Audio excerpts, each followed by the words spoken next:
This is AI News Radio reporting.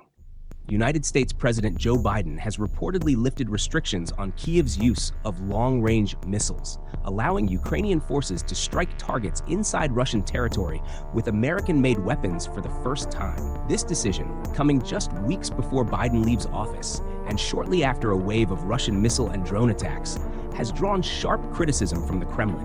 Russian officials accuse Washington of escalating the conflict, with Kremlin spokesman Dmitry Peskov warning that this move signals direct U.S. involvement in the war. The White House and incoming President-elect Donald Trump have not yet commented on the decision. However, Trump's eldest son, Donald Trump Jr., criticized the move, stating, "The military-industrial complex seems to want to make sure they get World War III going before my father has a chance to create peace and save lives."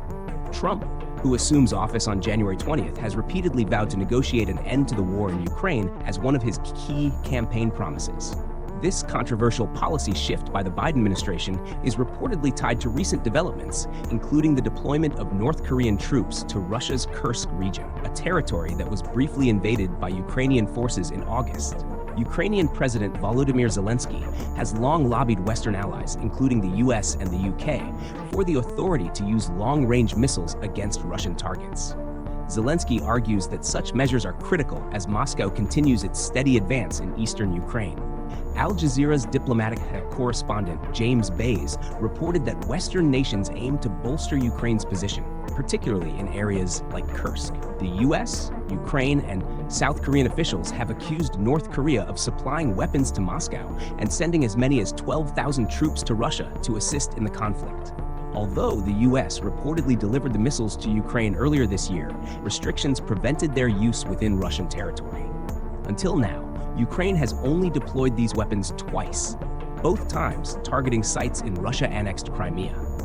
Biden's decision to lift the restrictions comes with just 9 weeks remaining in his presidency, casting uncertainty over the future of U.S. military support for Ukraine under President-elect Trump, who has emphasized diplomacy over continued arms supplies.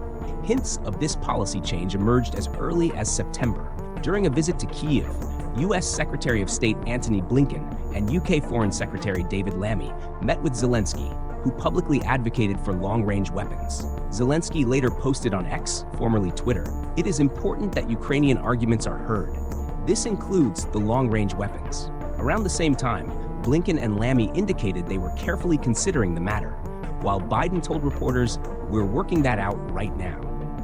The timing of this decision raises critical questions about its impact on the Ukraine war and whether it could lead to a dangerous escalation.